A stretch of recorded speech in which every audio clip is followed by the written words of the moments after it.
હવે છોલા હોય કે ચોળા, સફેદ ચણા હોય કે કાળા ચણા, બધું મજેદાર બનશે। સુરતના કિમ માંડવી સ્ટેટ હાઈવે પર જળમગ્ન થયો છે। કિમ 4 રસ્તા પાસેનો વિસ્તાર જાણે કે પાણી પાણી થઈ ગયો છે। હાઈવે પર ઘૂંટણસમા પાણીથી ભારે હાલાકીનો સામનો કરવાનો વારો આવ્યો છે। વરસાદી પાણીના નિકાલની કોઈ પણ વ્યવસ્થા અહીંયા નથી જોવા મળી રહી, જેના કારણે જળભરાવ થયો છે। પાણી ભરાઈ રહેતા હવે હાઈવે પર ખાડા પણ પડ્યા છે। જ્યાં જુઓ ત્યાં મસ્ત મોટા ખાડા અને ભુવારાજ જોવા મળી રહ્યું છે। ખાડા અને પાણીના કારણે વાહન વ્યવહાર પણ ધીમો પડ્યો છે। આ સાથે જ વાહન ચાલકોને જીવના જોખમે અહીંયાથી પસાર થવાનો વારો આવ્યો છે। તો સુરતના કિમ માંડવી સ્ટેટ હાઈવેના આ દ્રશ્યો છે। હાઈવે પણ વરસાદના પાણી ભરાવાથી બાકાત નથી રહ્યો। સુરત જિલ્લામાં વરસેલા ભારે વરસાદને લઈને જળબંબાકારની સ્થિતિ સર્જાઈ છે। નદી નાળા ઓવરફ્લો થયા છે, રસ્તાઓ પર પાણી ફરી વળ્યા છે। હાલ આપણે છે સુરત જિલ્લાના કિમ માંડવી સ્ટેટ હાઈવે પર કિમ 4 રસ્તા નજીક સીધા દ્રશ્યો જોઈ શકો છો કે ભારે વરસાદને લઈને કિમ 4 રસ્તા નજીકનો જે સ્ટેટ હાઈવે છે તેના પર ઘૂંટણસમા પાણી ભરાઈ ગયા છે। જે નજીકમાં જે ડ્રેનેજ લાઈનો છે આ ડ્રેનેજ લાઈનો બ્લોક થતા આ પરિસ્થિતિનું નિર્માણ થયું છે।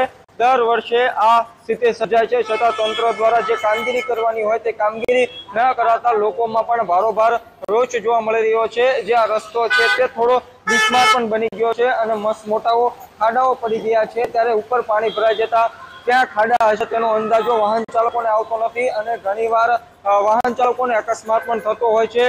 જે રીતે વરસાદ વરસી રહ્યો છે જેને લઈને નીચાણવાળા વિસ્તારોમાં પાણી ભરાઈ ગયા છે, જનજીવન પણ પ્રભાવિત થયું છે।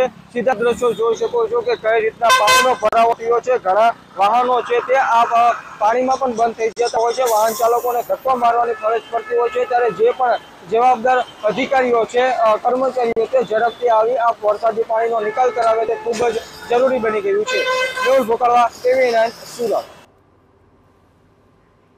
તો સુરતના ઓલપાડની કુરસદ જીઆઈડીસીમાં પણ વરસાદી પાણી ભરાયેલા જોવા મળ્યા। અહીંયા જોઈ શકાય છે કે બાઇક ચાલકના જે બાઇકના ટાયર છે તે આખા પાણીમાં ડૂબી ગયા હોય તેવી સ્થિતિ છે। વધુ એકવાર અંકુર ગલી વિસ્તાર જાણે કે જળમગ્ન થયો છે। મુખ્ય માર્ગ પર કેડસમા પાણી ભરાતા લોકોને ભારે હાલાકી વેઠવાનો વારો આવ્યો છે। જીઆઈડીસી વિસ્તાર હોવાથી લોકો અને વાહનોની અવરજવર અહીંયા વધુ હોય છે। તંત્ર દ્વારા ગટર લાઇનની યોગ્ય સફાઈ ન થયાનો પણ આક્ષેપ સ્થાનિકો લગાવી રહ્યા છે।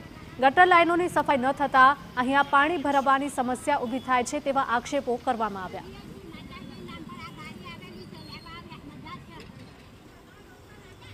સુરત જિલ્લામાં છેલ્લા 3-4 દિવસથી મેઘરાજા તોફાની બેટિંગ કરી રહ્યા છે।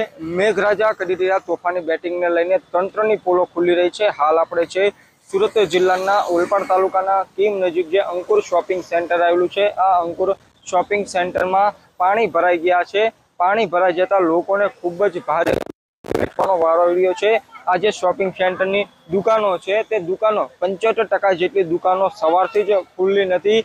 દુકાનોમાં પણ પાણી પ્રવેશી ગયા છે, એટલે કે પાણી ભરાવાથી લોકોના ધંધા રોજગાર પણ ઠપ થઈ ગયા છે। આ જે અંકુર શોપિંગ સેન્ટર પાસેનો જે રસ્તો છે તે કુરસદ જીઆઈડીસીનો મુખ્ય રસ્તો છે। ત્યારે સવારથી જ ઘૂંટણસમા પાણી ભરાઈ જતા જે કામદારો છે તે રોજગાર અર્થે પણ નથી જઈ રહ્યા, જેથી તેઓને પણ ખૂબ જ મોટું આર્થિક નુકસાન વેઠવાનો વારો આવી રહ્યો છે। જે શોપિંગ સેન્ટર નજીક જે રેસિડેન્શિયલ એરિયા છે તેના રેસિડેન્સના લોકો પોતાના ઘરમાં જ કેદ થયા છે। સીધા દ્રશ્યો જોઈ શકો છો કે દ્રશ્યમાં દેખાતા આ કુરસદ જીઆઈડીસીના કામદારો છે તો સવારથી જ અહીંયા ઊભા છે।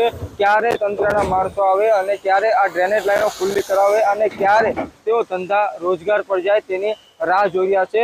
સીધા દ્રશ્યો જોઈ શકો છો, કેમેરામેન કે દ્રશ્યો બતાવે કે જે રીતે આ વરસાદી પાણીનો ભરાવ થયો છે, લોકો કઈ રીતે આ કેમિકલ વાળા ગટરિયા અને વરસાદી પાણીમાં ચાલવા મજબૂર બન્યા છે। દર વર્ષે આ પરિસ્થિતિનું નિર્માણ થાય છે, છતાં જે નિંદ્રાધીન તંત્ર દ્વારા કોઈ પણ પ્રકારની કામગીરી કરવામાં આવતી નથી, જેને લઈને ખૂબ જ લોકોમાં રોષ જોવા મળી રહ્યો છે। ત્યારે નિંદ્રાધીન તંત્ર હવે જાગે અને આજે બ્લોક ડ્રેનેજ લાઈનો છે તે ખુલ્લી કરાવી આ પાણીનો નિકાલ કરાવે તે અત્યંત જરૂરી બની ગયું છે।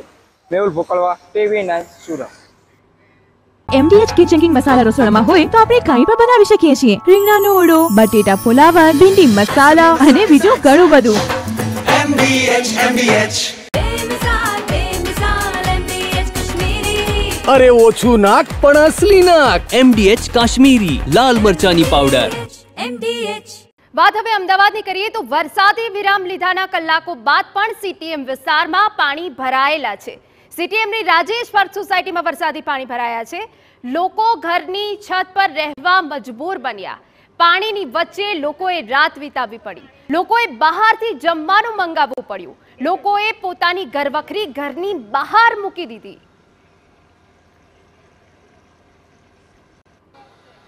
તો પાણીની વચ્ચે જ લોકોએ રાત વિતાવવી પડી. પૂર્વ વિસ્તારમાં આવેલા અનેક એવા વિસ્તાર છે કે જે થોડા ઇંચ વરસાદમાં જળબંબાકાર થઈ જતા હોય છે. લોકોની ઘરવખરીને ભારે નુકસાન થતું હોય છે. અમદાવાદના પૂર્વ વિસ્તારમાં